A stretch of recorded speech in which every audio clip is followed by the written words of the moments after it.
이 사연은 울산 중구에 거주하고 계신 28살 강다영 씨가 보내주셨는데요. 사연에 앞서 주인공인 다영 씨가 직접 보내주신 음성이 있습니다. 함께 들어보시죠. 제 첫 직장은 장례식장이었어요. 근데 제가 다녔던 장례식장이 유독 좀 이상한 일들이 많이 일어나는 곳이어서 아직도 선명하게 남아있는 그때 일들을 말씀드리려고 합니다. 오, 무섭다. 이 이야기는 다영 씨가 6년 전 22살 때 장례 지도사로 근무했을 당시를 겪었던 실화입니다. 지영아. 다영아, 너 땡땡 장례식장이라고 들어봤어? 거기서 장례 지도사 구한다는데 어때? 정말? 내가 할게. 2015년 봄 대학 졸업을 앞둔 다영 씨에게 친구가 달콤한 제안을 하나 합니다. 친구가 말한 장례식장은 도심과는 꽤 멀리 떨어진 시골 외곽에 위치한 곳이었어요. 그런데 그곳엔 어울리지 않는 특이점이 하나 있었어요. 바로 월급이 셌다는 거죠. 가야지. 무조건 가야지. 그렇게 첫 출근을 하게 됩니다.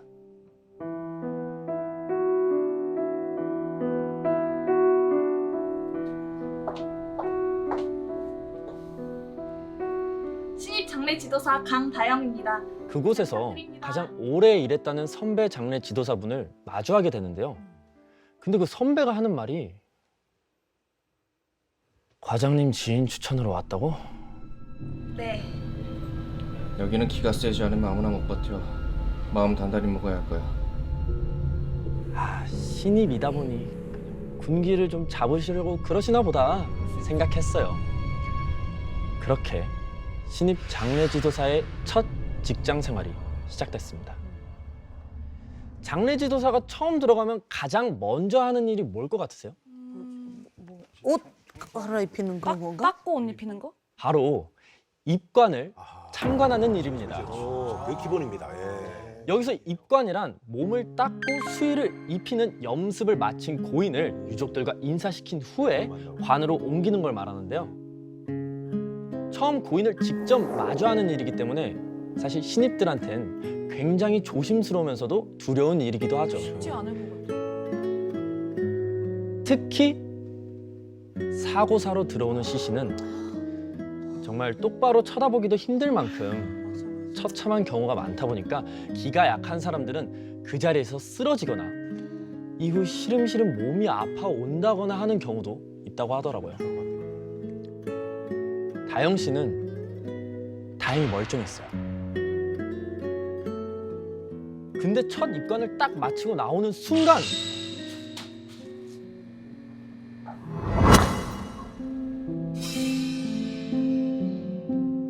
아무래도 첫 입관을 보고 나온 후라 다영 씨는 그냥 긴장이 풀려서 그런가 보다 생각했어요. 근데 머지않아 하나 둘씩 이상한 일들이 일어나기 시작합니다. 장례 지도사들은 돌아가면서 당직을 서기 때문에 바뀌는 밤낮에 대한 적응이 좀 많이 필요해요. 그날은 다영 씨가 처음으로 야간 당직을 서게 된 날이었는데요. 그날따라 피곤이 너무 몰려와가지고 끔뻑끔뻑 하고 있는데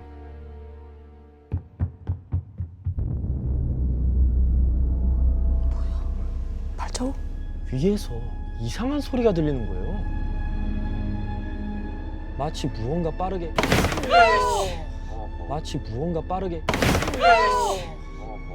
뛰어가는 것 같은 소리?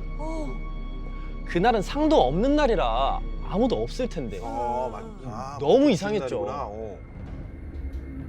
의문의 소리를 무시할 수 없었던 다영 씨는 2층으로 올라가 봤어요.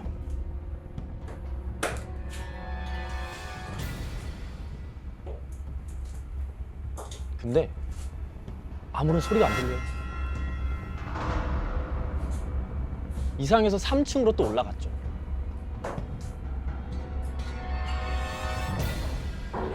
근데 그곳 역시 2층처럼 고요했어요.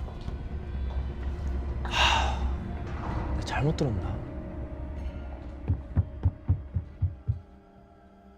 아, 이거 혹시 누가 숨어둔 거 아닐까?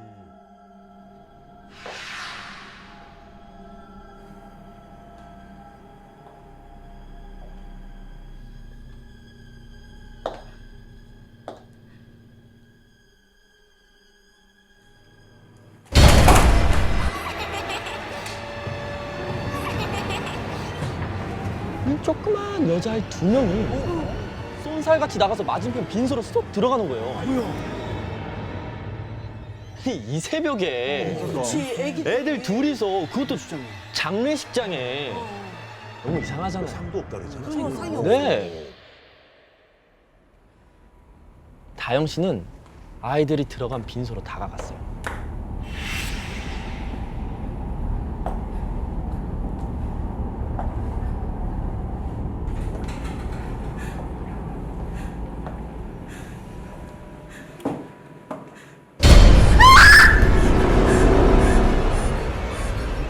순간 다영 씨는 너무 놀라서 깜짝 놀랐. 앞으로 고꾸라졌어요. 그런데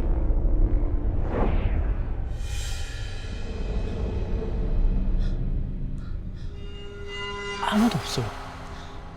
순간 심장이 발끝까지 쿵 떨어지는 느낌이 들었어요. 아, 내가 뭘 본 거지? 퇴근 후에도 그 소름이 가시질 않았죠. 다음 날 주방에서 이모님들 음식 나르는 걸 도와드리는데 이모님께서 다영 씨 얼굴을 쓱 살피시더니 강진, 요즘 무슨 고민 있어? 월급빛이 왜 이렇게 안 좋아? 다영 씨는 조금 망설이다 어제 겪었던 이야기를 털어놓았어요. 그랬더니 벌써 봤어? 많이 놀랬지? 알아. 보네. 스튜디오 쪽 이모들은 알아. 이모님은 뭔가 알고 계신 것 같았어요. 이모님도 아세요?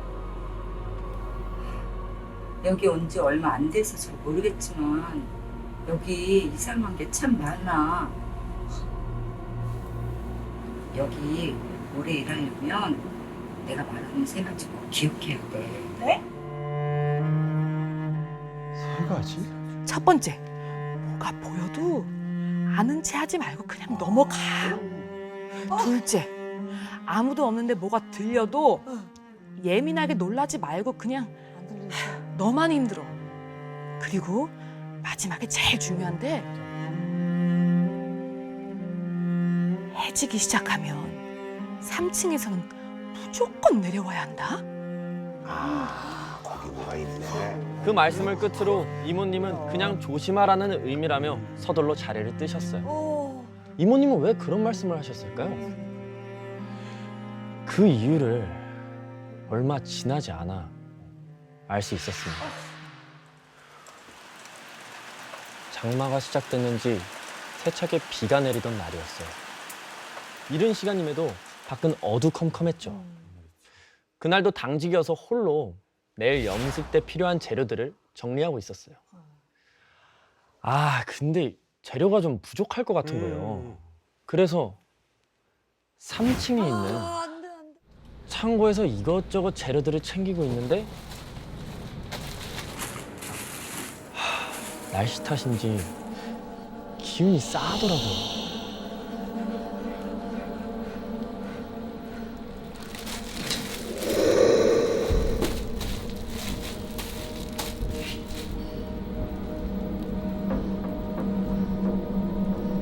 과장님이세요?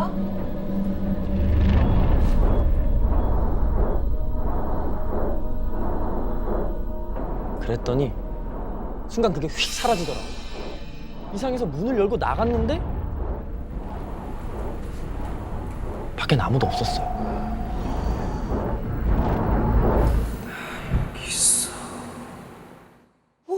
뭐야? 사람이야? 등 뒤에서 흐릿한 목소리가 들리더라고요.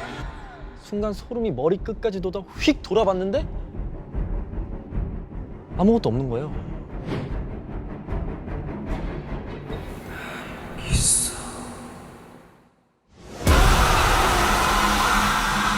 저 멀리 뭔가 흐릿하게 보여요. 자세히 보니 얼굴이 창백하다 못해 새하얀 남자가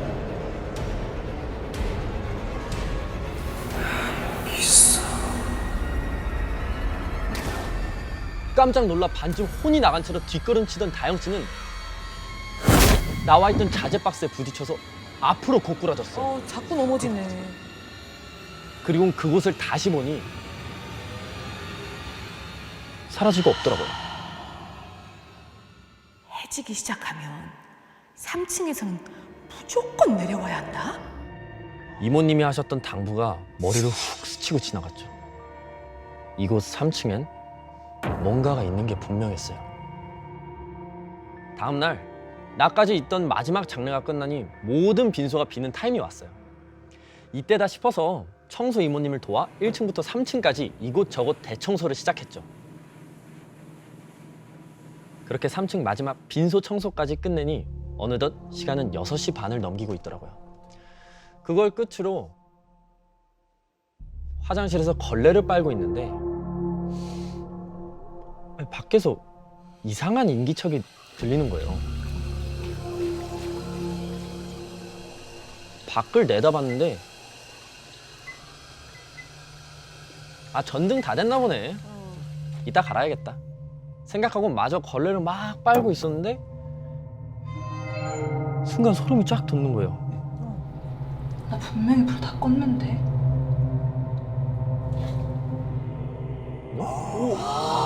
근데 왜 켜져 있는 거야?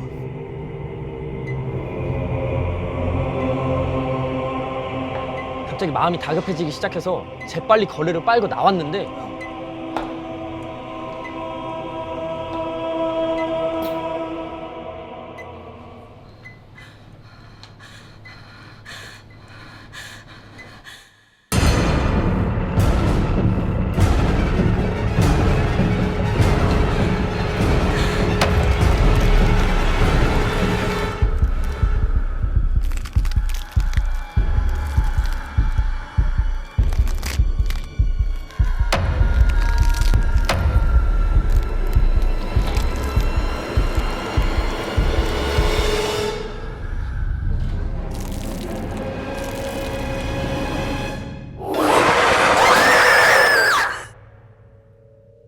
그 순간 그것이 확 달려오는 겁니다. 아이고.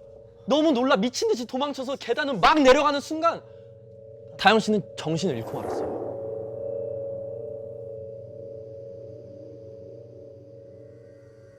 눈을 뜨자마자 보이는 건 온통 하얀색뿐이었어요. 어디에요? 뭔데? 병원의 흰 천장이었죠. 계단에서 굴렀다는데 기억은 나니? 어머니 말로는 계단에서 굴러 의식을 잃은 다영 씨를 다행히 주방 이모님이 발견하셔서 병원으로 급히 옮겼다고 해요. 떨어질 때 팔로 머리를 감싼 탓에 깁스를 해야 했지만 덕분에 더 크게 다치진 않았다고 천만다행이라고 했죠. 그렇게 바로 퇴원을 하려고 환복을 하려는데 엄마가 사색이 된 얼굴로 다영 씨 뒤에 있는 거울을 가리키는 거예요. 천천히 뒤를 돌아본 다영 씨는 엄청난 충격을 받고 맙니다. 거울 속 다영 씨의 등에는 손바닥 모양의 시퍼런 멍 2개가 찍혀 있었어요. 손바닥 꼭 누군가 강한 힘으로 뒤에서 팍 밀어뜨린 것처럼. 그 순간 다영 씨는 지난 일들이 하나둘씩 떠오르기 시작했어요. 이상하게 자꾸 앞으로 고꾸라졌던 순간들. 왜 자재에 넘어진다 앞으로 고꾸라질까요? 맞아. 왜 놀라서 뒤로 넘어질 뻔했는데 앞으로 넘어질까요? 애들 만났을 때도 아빠도 맞아. 처음 입관에 참여한 날부터 마지막 계단에서 떨어진 일까지 모든 것들이 우연의 일치가 아닌 것 같다는 생각이 강하게 들었죠. 며칠 후 한 통의 전화로 인해 의문의 퍼즐이 완벽하게 맞춰집니다. 띠리리리리. 요란하게 울리는 벨소리는 처음에 그 장례식장을 소개해줬던 그 친구한테 연락이 온 거예요. 근데 그 친구가 다짜고짜 이런 얘기를 하는 거예요. 지영아. 다영아, 진짜 미안해. 너가 왜 미안해? 너 다쳤다는 얘기 듣고 여기저기 알아보니까 그전에도 신입들이 다쳐가지고 뭐? 줄줄이 그만뒀던 곳이라는 거야. 그리고 이어지는 친구의 이야기에 할 말을 잃고 말았죠. 너 혹시 그 몇 년 전에 공사장에서 추락사 있다던 여자 기억나? 다친 사람들이 하나같이 그 여자를 봤다 하더라고. 몇 년 전 장례식장에 들어왔었다던 추락사 시신. 워낙 훼손이 심해서 입관도 못 치렀다는 얘기를 들은 적이 있거든요. 형체를 알 수 없었던 문드러진 얼굴, 기이하게 꺾인 팔다리까지 순간 그날 3층에서 목격했던 정체불명의 형체가 떠올라 온몸에 소름이 돋았습니다. 그 후 얼마 지나지 않아 다영 씨는 장례 지도사 자체를 그만두게 돼요. 다영 씨가 목격한 의문의 영혼들, 그것들은 아직도 그곳을 배회하고 있을까요?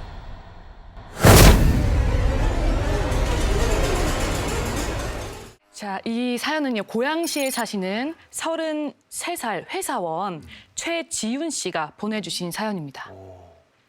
이 이야기는 무려 27년 전 1994년 지윤 씨가 6살이 되던 해에 있었던 일이에요. 근데 너무 오래된 일이라서 어머니께 좀 얘기를 물어보고 사연을 보내주신 거예요. 당시 지윤 씨 외가 쪽 이모님이 좀 안 좋게 젊은 나이로 돌아가시게 된 거예요. 지윤 씨 가족들은 한 2번 정도 얼굴을 본 사촌 분이었대요. 지윤 씨를 옆집에 맡기고 장례식장에 가려고 했는데 그날따라 지윤 씨가 가겠다고 떼를 쓰는 거예요. 어쩔 수 없이 지윤 씨의 부모님과 지윤 씨는 차를 타고 장례식장으로 떠납니다. 도착한 장례식장에는 외할머니와 외가 삼촌들, 가족들이 다 모여 있는 거예요. 근데 너무 갑작스러운 죽음이라 장례식장 분위기는 굉장히 숙연했어요. 6살이던 지윤 씨는 친척들을 보고 기분이 좋아진 거예요. 그래서 이제 할머니 앞에 가서 막 까르르 웃으면서 재롱을 막 피우고 있었던 거예요. 자기가 뭐 장례식 중인 줄 아나 뭐. 예. 그 순간 지윤 씨 눈앞에 번쩍하고 별이 보이더니 벌러덩 뒤로 확 자빠져 버린 거예요. 갑자기. 그리고 지윤 씨 눈앞에 생전 처음 보는 표정의 아버지가 서 계셨대요. 아버지가 6살짜리 아들 뺨을 때린 거예요.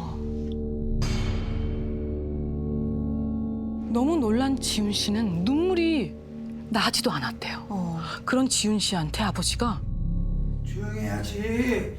여기서 왜 떠들어? 조용히 안 해! 화를 내신 거죠. 조용히 해! 미쳤어! 해야지! 장례식장은 난리가 났어요. 그런데 아버지의 이해할 수 없는 행동은 지금부터였어요.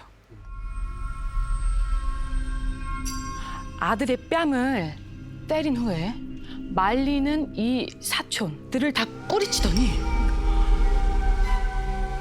영정사진 앞으로 무릎을 꿇은 뒤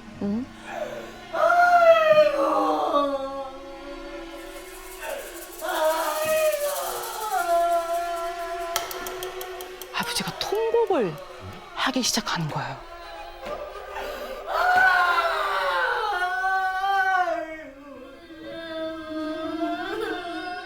근데 아까 얘기했잖아요. 아버지는 얼굴을 2번 정도 본 왕래가 별로 없었던 가족이잖아요. 술을 많이 드셨나? 있었나? 근데 얼마나 눈물을 많이 흘리는지 이 외가 측 가족들이 그걸 보고 사람이 저렇게까지 눈물을 흘릴 수 있나? 싶을 정도로 울더래요. 이 상황이 되니까 장례식장은 무서울 정도로 조용해졌대요. 아버지는 한참을 그렇게 통곡을 하시더니 벌떡 일어나서 지훈 씨 어머니한테 막 달려가시더래요. 안개꽃 사와야 돼. 안개꽃. 지훈이 엄마 안개꽃 사와야 돼. 지훈 엄마. 지훈 씨 어머니의 팔을 잡고 막 끌고 나가시는 거예요. 놀란 어머니는 팔을 뿌리쳤대요. 안개꽃 사러 가야 돼.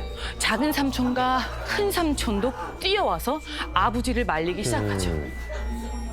그렇게 한참을 삼촌들이 아버지를 달랜 거예요. 시간이 좀 지나니까 아버지가 진정이 좀 된 것 같았대요. 그리고는 화장실에 다녀온다며 밖으로 나갔어요. 누구세요? 화장실에서 왜? 여자 비명 소리가 들리는 거예요. 어른들은 이제 화장실 쪽으로 막 달려갔죠. 그랬더니 글쎄 지훈 씨네 아버지가 여자 화장실 뭐야 이거? 안에서 막 여자들이 소리를 지르는데도 안 나오고 있더라고요. 왜 이러지? 아, 뭐 이상하다. 목소리가 좀 이상하지 않아요? 분명히 아버지인데 여자 목소리가 나더래요. 정말?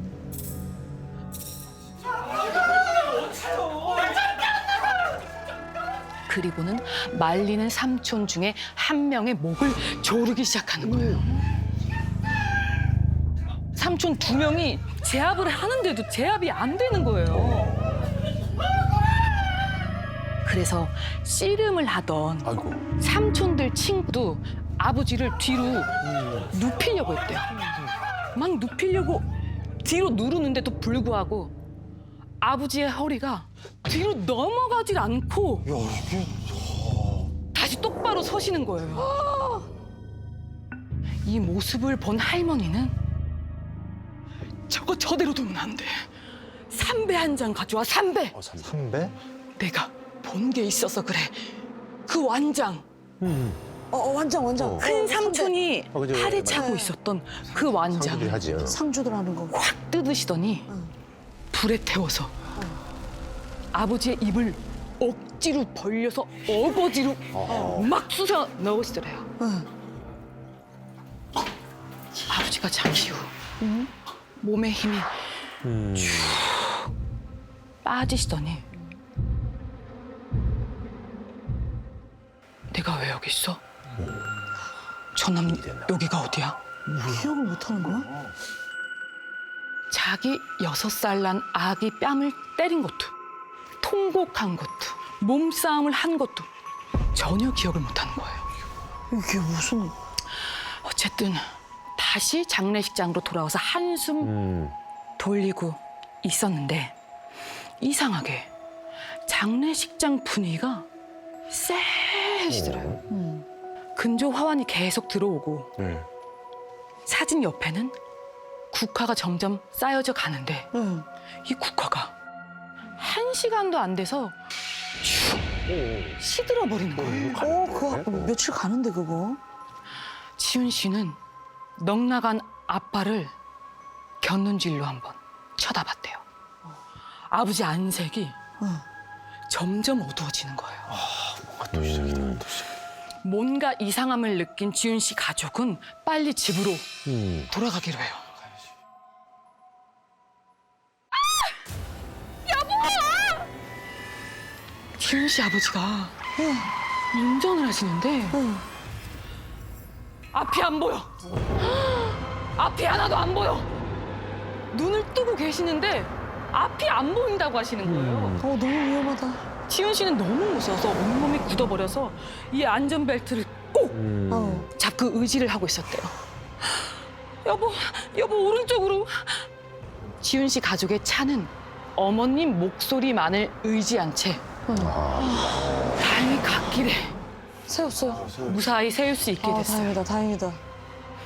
근데 차에서 내린 지훈 씨 아버지가 시력이 돌아오질 않는 거예요.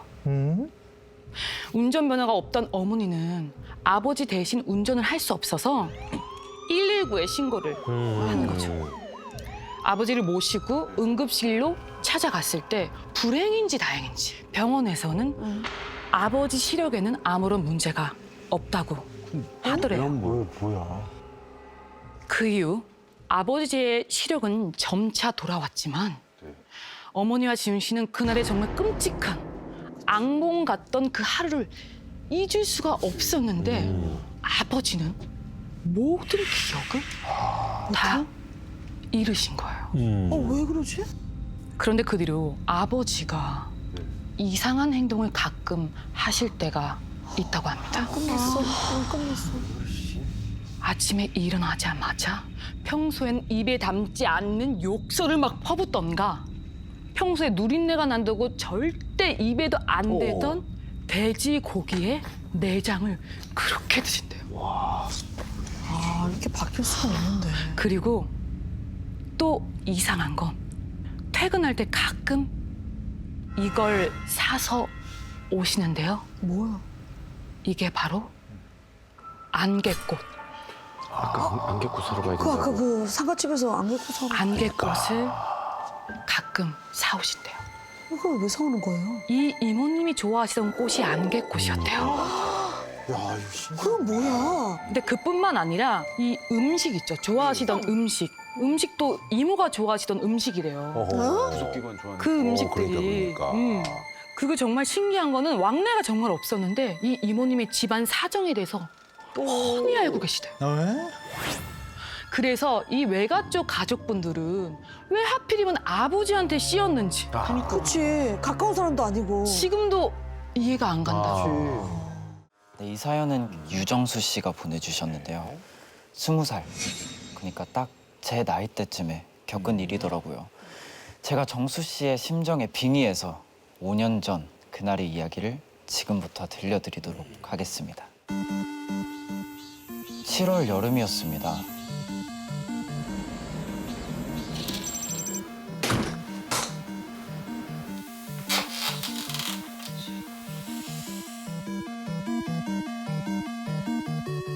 당시 전 자칭 호러 매니아였어요. 자장 가서 막 공포 영화 틀어놓을 정도? 그런데 어느 순간 공포를 아예 못 느끼겠더라고요. 무뎌졌구나. 그때 우연히 발견한 게 있어요. 바로 폐가 체험 사이트. 하지 마.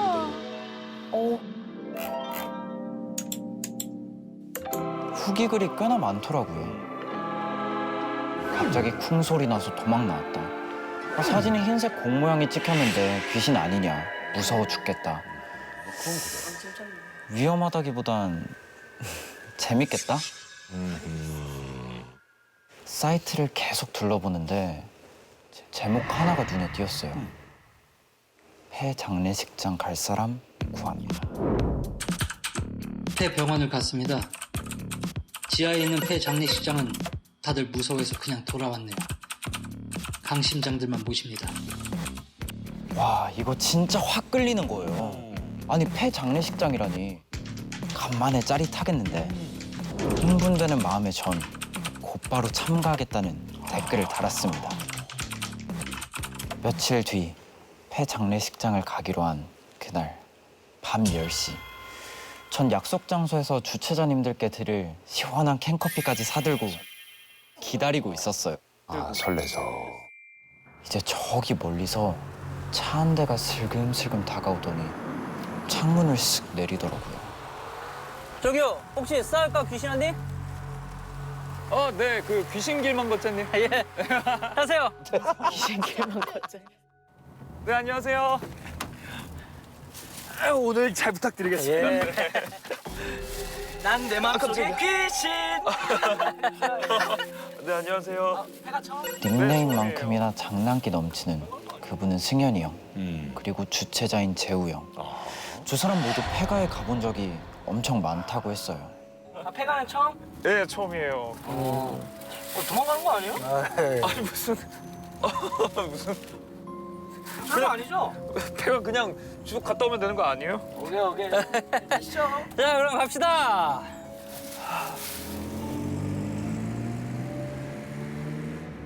은근 자존심을 긁는 승현이 형 말에 애써 큰 소리 쳤는데 운전하던 재우 형이 진지한 표정으로 이러는 거예요. 지금 가는 데가 위에가 폐병원인데 거기서 사람 많이 죽었어. 저 장례식장이 살벌해. 카페에서도 유명하고. 겁주지 마세요. 저 아무렇지 않은 척했지만 사실 내심 쫄리더라고요. 그렇게 차로 한 20분 갔을까 갑자기 산비 타러 오르다가 다 왔네.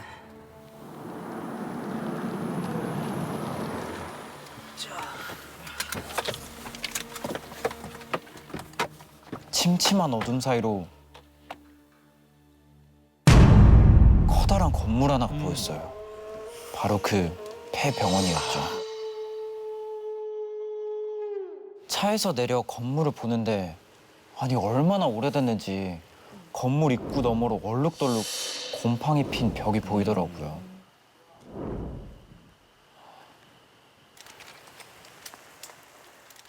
아우씨, 이거 생각보다 장난 아닌데?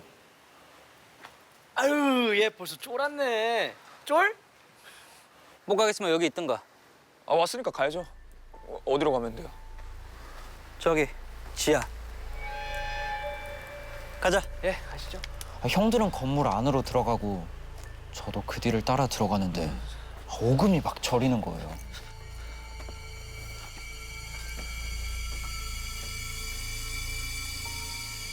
다가가 보니 계단 끝이 어둠 속에 잠겨 있었어요.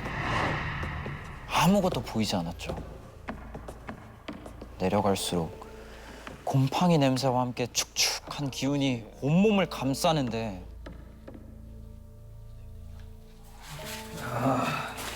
좋아 좋아.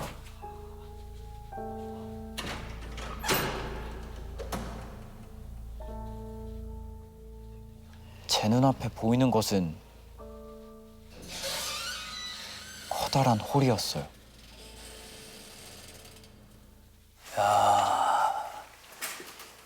야, 소문 그대로네. 어? 야, 저기 물 떨어지는 거 봐. 물 떨어지는 거 봐. 와. 아씨. 아, 그. 왜 이렇게 놀라고도 그래요? 아, 너 그 장난 좀 치지 마. 아휴. 찔러보는 거예요. 이 사람이 아주 일 만드는 사람이네. 전 형들 뒤에 바짝 붙어선 좀 더 안쪽으로 들어갔어요. 홀 안쪽에 넓은 마루가 있더라고요.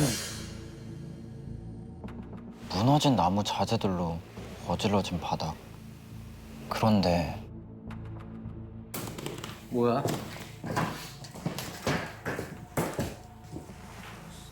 옷 아니야? 삼벽 같은데요. 아, 그러네. 제사 때 쓰는 그릇들도 뒹굴고 있고 깜짝이야. 개쫄이야? 왜 이렇게 놀라고 그러냐? 저 원래 저래요? 원래 저래. 초면에 자꾸 심기를 건드리는 승현이 형 때문에 짜증은 났지만 그래도 살짝 긴장이 풀렸죠. 그런데 저기 뭐야? 야, 저기 좀 비춰봐봐. 어디요? 저 뭐야? 마루 한쪽에 하얀 덩어리 몇 개가 이렇게 나동그라져 있는데 사과? 배? 이건 떡인가? 좀 쎄한 기분이 들었어요. 딱 제사상에 올라가는 음식들이잖아요. 그게 그대로 있구나. 이런 게 왜 여기 있지? 과일이네. 야, 다 썩었네, 오래돼서. 아, 형 좀 제발 좀 건들지 좀 마요. 혹시 모르잖아.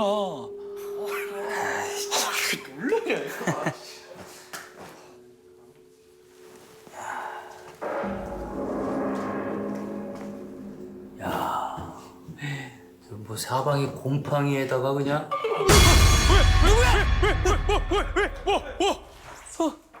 저기 아 형. 아 그냥 신발이잖아요. 아니야. 여기 누가 있었어?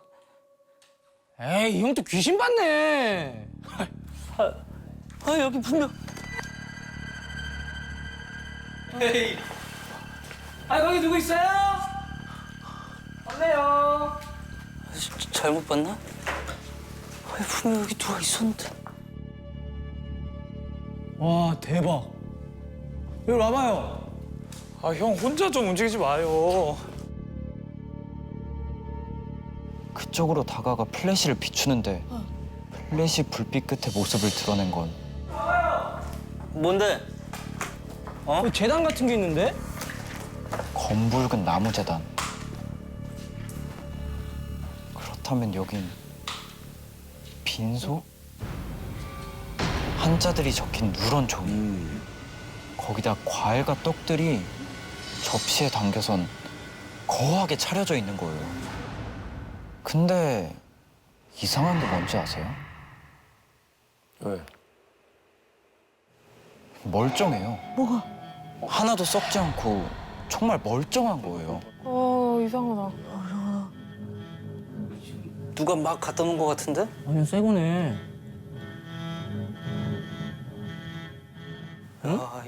이게 왜 이런 데 있냐? 아 형 좀 만지지 마요 진짜. 아 근데 이거 지금 말랑말랑한데? 근데 이게 되게 말랑말랑하다. 아니 승현이 형이 떡을 손으로 쿡쿡 찔러보는 거예요. 아유 제발. 아 진짜 좀 제발 좀. 안 하는 게 나을 것 같아. 한번 먹어보자. 아 뭘 먹어봐. 야 제발 좀. 왜 자꾸 만져? 아 진짜 형. 진짜 좀. 야, 그거 좀 형 그러지 말라고. 안 하는 게 나을 것 같아. 부탁할게 진짜. 갑자기 승현이 형 플래시가 장난 아니에요. 꺼진 거예요. 너 진짜. 아 진짜 하지 마요. 건전지 나간 것 같은데? 아 건전지가 나갔네. 랜턴 이거 하나밖에 없는데? 건전지 어디 있는데? 아 차에 있구나. 그럼 둘이 좀 보고 있어요. 제가 갔다 올게요. 아니 형. 야, 야 승현아. 그러더니 승현이 형은 밖으로 나가버렸어요. 진짜 죽겠더라고요. 폐가 경험이 많다던 재우 형 표정도 겁에 아주 질렸더라고요. 재우 형은 그냥 나갈까? 저에게 눈짓을 했고 저희 둘은 그렇게 빠르게 그곳을 빠져나왔어요.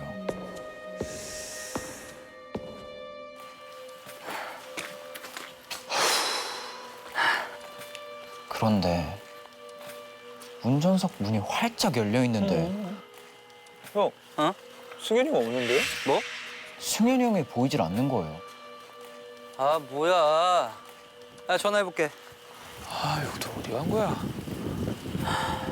그러면서 재우 형이 승현이 형에게 전화를 걸었는데 안 받는 거예요.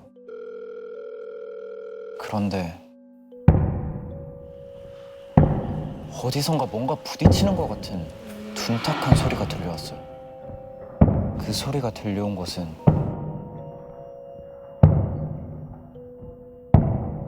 폐장례식장이었어요. 그거 다시 거기 갔나? 아, 이 형 또 장난치나? 아, 다시 내려가기 너무 무서운데. 가볼까요? 가자. 결국 저와 재우 형은 다시 지하로 내려갔어요.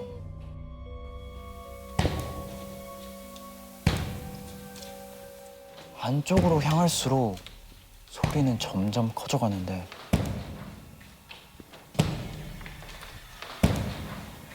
그 음식이 있었던 재단 있죠. 그 앞에 승현이 형이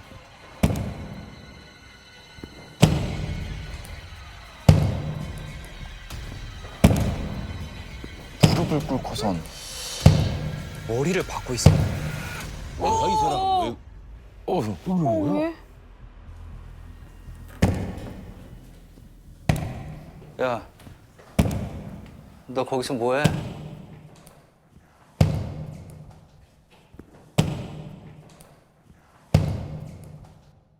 형 장난치지 마요.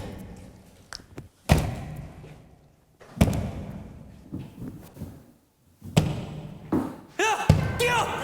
왜요? 승현이 형은요? 갑자기 재우 형이 제 손목을 낚아챘고 저희들은 고래고래 소리를 지르면서 건물 밖으로 뛰쳐나왔어요.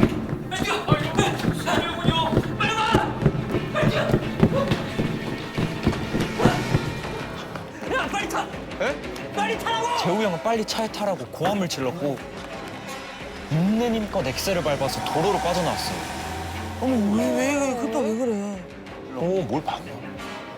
그 침착하던 재우 형이 운전을 하다가 갑자기 욕설을 하더니 왜 그래요? 자기 뺨을 사정없이 내리치는 거예요. 형! 형! 야, 너 못 봤어? 우리 여자들, 그 여자들 못 봤냐고. 여자 이어서 재우 형이 들려준 이야기는 충격적이었습니다.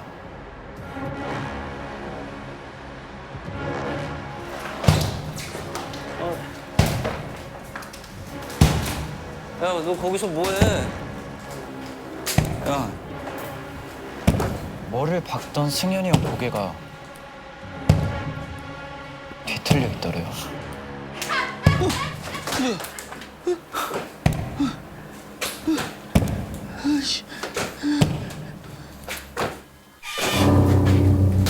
웬 젊은 여자가 승현이 형 머리채를 바닥에 내리 찍더란 거예요.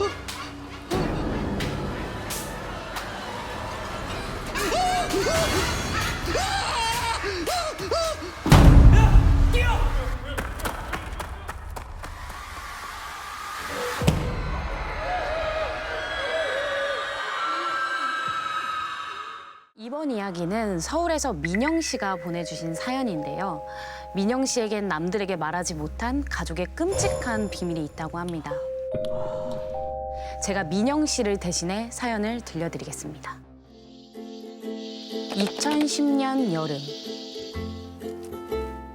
퇴근 후 집에서 한가로이 시간을 보내던 저는 뜻밖의 소식을 듣게 됐어요. 깜짝이야. 여보세요? 민영아, 큰아버지 돌아가셨대. 큰아버지? 정말 오랜만에 듣는 이름이었습니다. 연락이 끊겨서 그동안 어디서 뭐하고 지내는지 전혀 몰랐거든요. 장례는 거제도에서 치른다니까 얼른 준비해서 나와. 알았어. 마지막으로 얼굴을 본 게 무려 10년 전인데 아무런 연고도 없는 거제도에서 외롭게 돌아가실 줄이야. 저는 서울에서 서둘러 기차를 타고 버스에 택시까지 갈아탄 뒤에야 겨우겨우 큰아버지의 장례식에 도착할 수 있었어요. 그런데요. 이렇게 조용하고 초라한 장례식은 살면서 정말 처음 봤습니다. 입구부터 조문객 한 명 보이질 않고 텅 빈 빈소에는 가까운 친척들 몇 명만 자리하고 있었어요. 저희 큰아버지는 한때 대한민국을 떠들썩하게 한 사건의 주인공이었습니다. 뭐지? 당시 건설 현장에서 안전관리 업무를 맡고 계셨는데 공사 중에 그만 붕괴 사고가 일어나서 사람이 여러 명 죽고 다치고 만 거예요.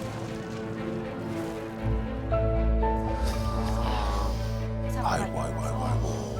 큰아버지는 그 책임을 지고 징역형을 살게 되셨고요.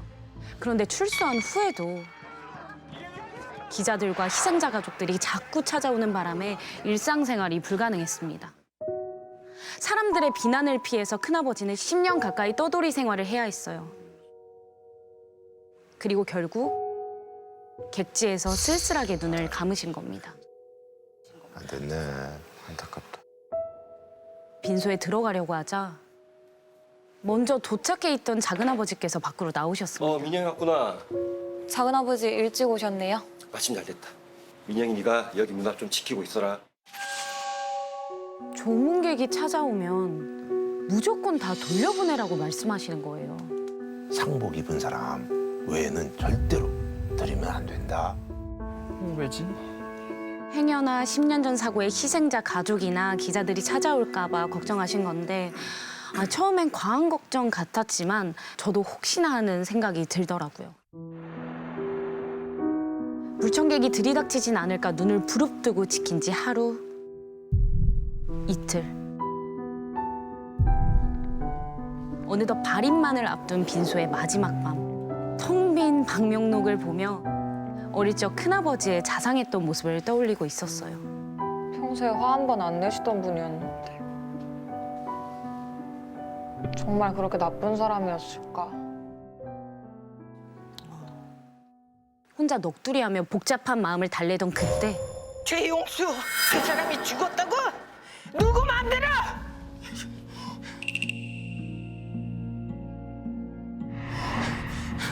한 할머니가 씩씩대며 장례식장을 찾아오셨어요. 그리고 큰아버지 성함을 목청이 터져라 부르는데 설마 희생자 가족? 희생자 가족. 저 할머니, 할머니 구정하시고요. 걱정하세요. 어떻게든 막아보려 했지만 힘이 어찌나 세신지. 그런데 생각지 못한 상황이 펼쳐졌습니다. 할머니가 아이고 이 사람아 눈물을 훔치고 계셨어요. 왜 이렇게 빨리 갔어? 하늘도 무심하지. 알고 보니 근처에서 작은 구멍가게를 하시는 할머니였는데 피해자 가족이 아니군요. 강도가 들었을 때 큰아버지한테 도움을 받았다는 거예요.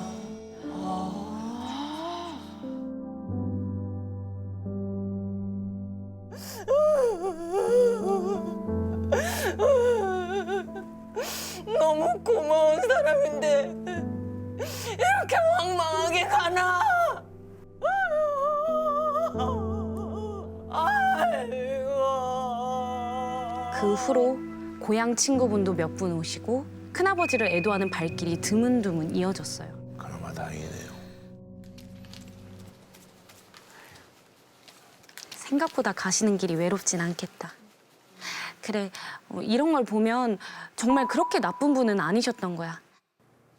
나름 뿌듯해하던 그때 또 한 무리의 조문객이 나타났습니다.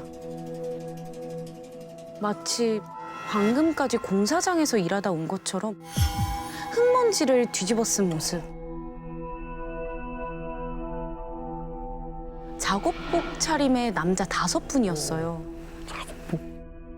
흰 봉투를 꺼내 꾸깃꾸깃한 초록색 지폐들을 담고는 안으로 들어서려는데 상복 안 입은 사람은 절대 아무도 들이면 안 돼. 순간 작은아버지의 당부가 떠올랐습니다. 정말 죄송한데 장례는 가족끼리 조용히 치르기로 했습니다. 정중하게 말하면서 앞을 막아서자 그분들이 갑자기 고개를 숙이고 서럽게 흐느끼는 거예요.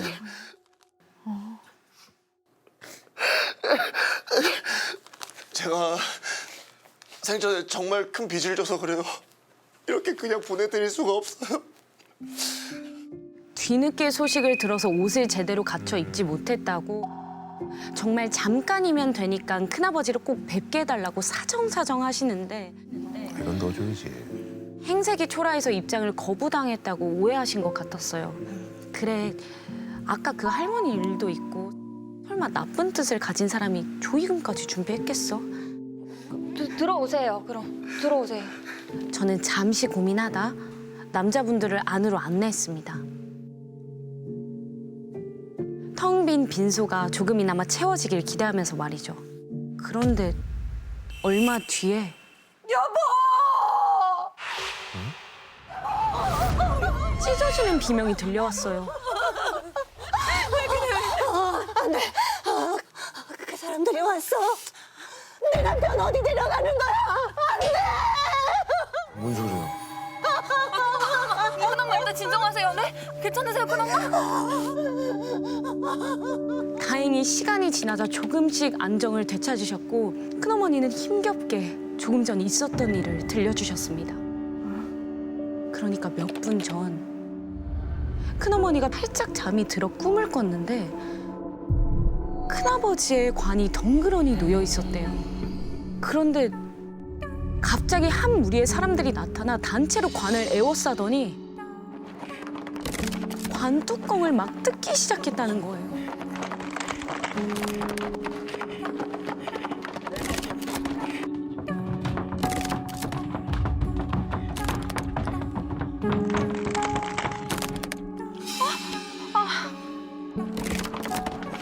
그리고는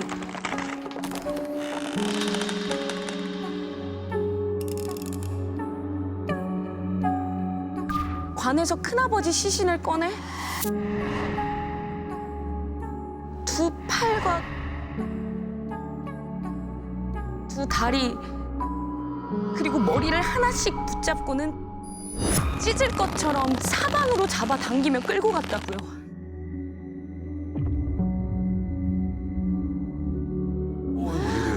마치 죄인을 처형하는 것처럼 말이에요. 그래도 분이 안 풀린다는 듯 사라지는 순간까지 큰어머니를 노려봤다고 했어요.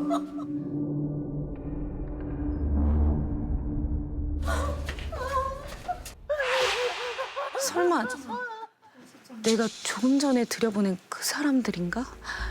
놀라서 다급하게 주변을 살펴보는데 없어. 그 남자들은 어디에도 보이질 않았어요. 친척들에게 물어보니 새로운 조문객이 아무도 없었다고 했습니다. 사람이 아니다. 왔다 간 거야. 저는 너무 찜찜해서 견딜 수가 없었어요. 엄마, 혹시 큰엄마가 꿈속에서 봤다던 사람들 누군지 알아? 그러자 잠시 망설이던 엄만 10년 전 제가 몰랐던 이야기를 들려주셨습니다. 건물이 무너졌을 때 죽은 작업자가 5명이었을 거야 아마.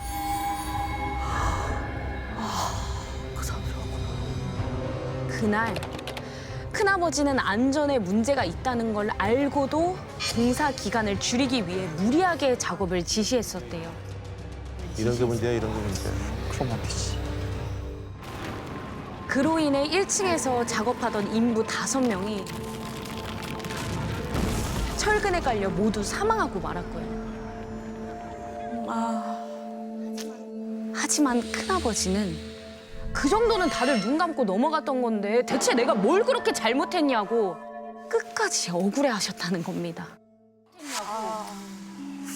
엄마는 큰어머니가 힘들어서 헛것을 본 것 같다며 신경 쓰지 말라고 말씀을 하셨어요.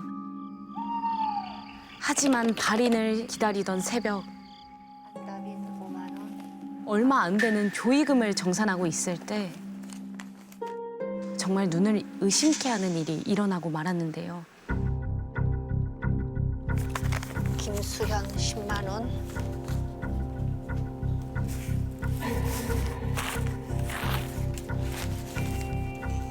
이거 큰어머니가 사색이 돼서는 이상한 말씀을 하시는 거예요. 이거 우리 그이 글씨체인데. 네? 아니 갑자기 그게 무슨 덜덜 손을 떨면서 봉투 5장을 보여주시는데 거짓말. 흙먼지가 묻은 봉투 겉면에 정말로 똑같은 글씨체로 누군가의 이름이 적혀 있었대요. 그걸 보며 큰어머니는 이렇게 말씀하셨어요. 10년 전에 죽은 사람들 이름이 왜 여기 있는 거지? 우와. 경악을 하며 봉투 안을 확인하셨고